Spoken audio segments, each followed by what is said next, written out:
Hello friends, welcome back to my channel rainbow. और ये देखिए बहुत ही बढ़िया हिबिस्कस फ्लावर।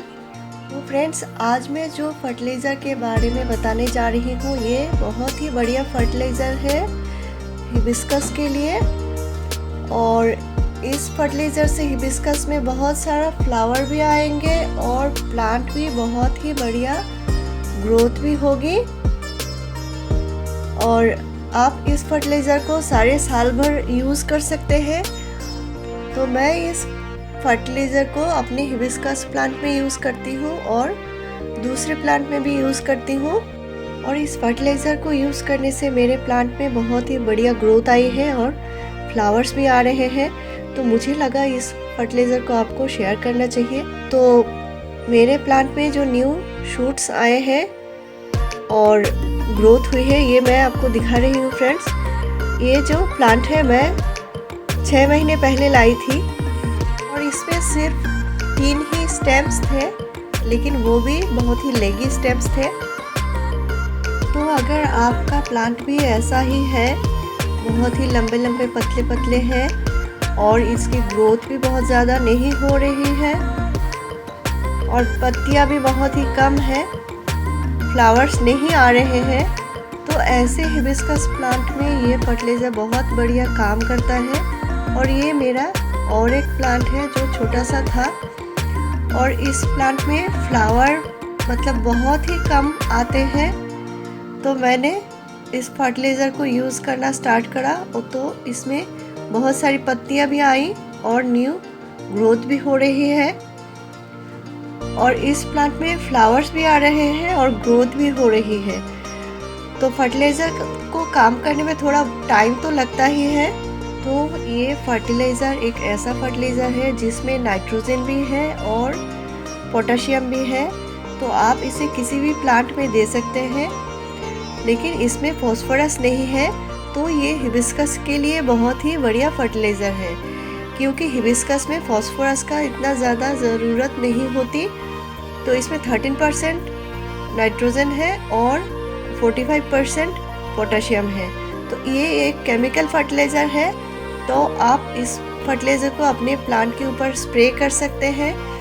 तो इसे स्प्रे करने के लिए कम से कम 10 डेज़ का गैप लेना ज़रूरी है। तो आप इसे स्प्रे कर सकते हैं और जो 10 डेज़ के गैप में आप इसे मिट्टी में भी थोड़ा सा डाल सकते हैं। तो मैंने ये सिर्फ 2 ग्राम लिया है। तो 2 ग्राम फर्टिलाइज़र 1 लीटर पानी में देना है और ये बहुत ही अच्छे से घुल जाता है पानी में।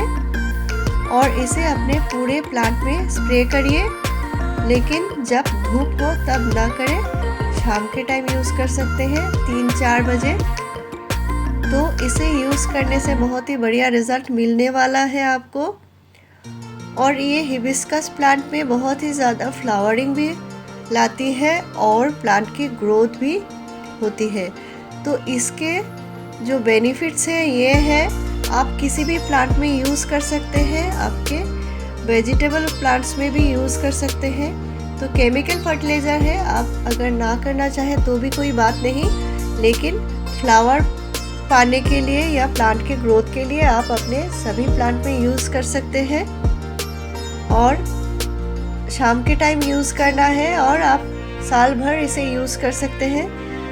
तो मैं ये बताना चाहूँगी कि केमिकल फर्टिलाइज़र है, बहुत ज़्यादा यूज़ करने की ज़रूरत नहीं है हमें। अगर किसी प्लांट में ज़रूरत है तो जिस प्लांट पे ग्रोथ रुकी हुई है या फ्लावर नहीं आ रहे हैं, इसमें आप ये फर्टिलाइज़र बहुत ही आसानी से दे सकते हैं। और ये केमिकल फर्टिलाइज़र है तो मात्रा का ध्यान भी रखना चाहिए। तो कोई भी फोलियर स्प्रे फर्टिलाइज़र हो, ये बहुत ही जल्दी अपने प्लांट पे एब्जॉर्ब हो जाता है। पत्तियाँ इनको बहुत जल्दी एब्जॉर्ब करती है और प्लांट में इसका रिज़ल्ट दिखने लगता है। तो हम जो मिट्टी में नाइट्रोजन फर्टिलाइज़र, कंपोस्ट जो भी देते हैं, ये मिट्टी में डिज़ोल्व होने के बाद ही, डिकम्पोज होने के बाद ही प्लांट के रूट्स इनको ले पाते हैं, लेकिन जो फोलियर स्प्रे होते हैं ये प्लांट बहुत जल्दी एब्जॉर्ब करता है। और केमिकल फर्टिलाइज़र है, इसलिए अगर आप इसको मिट्टी में भी देंगे तो भी ये रूट्स बहुत जल्दी इनको एब्जॉर्ब कर लेते हैं। इसलिए ये जो बात है कि इनको शाम के टाइम देना चाहिए। अगर धूप के टाइम दिया तो प्लांट की पत्तियां जल सकती है। और एक अच्छी बात है फ्रेंड्स, आपके पास अगर वेजिटेबल प्लांट्स है और इसकी ग्रोथ थोड़ी हो चुकी है तो उस प्लांट में दीजिए, टमाटर में दे सकते हैं या मिर्च में भी दे सकते हैं। और फिर से आप जब प्लांट फ्लावरिंग पे आना स्टार्ट हो जाए तब एक बार आप इसको प्लांट में स्प्रे कर सकते हैं। लेकिन वेजिटेबल अगर प्लांट में लग चुकी है तो ना करें, क्योंकि ये केमिकल फर्टिलाइज़र है। तो मेरे चैनल से आपको ऐसे ही बढ़िया जानकारी मिलती रहेगी फ्रेंड्स। मेरे चैनल को ज़रूर सब्सक्राइब कीजिए, लाइक शेयर और कमेंट कीजिए। Thank you friends.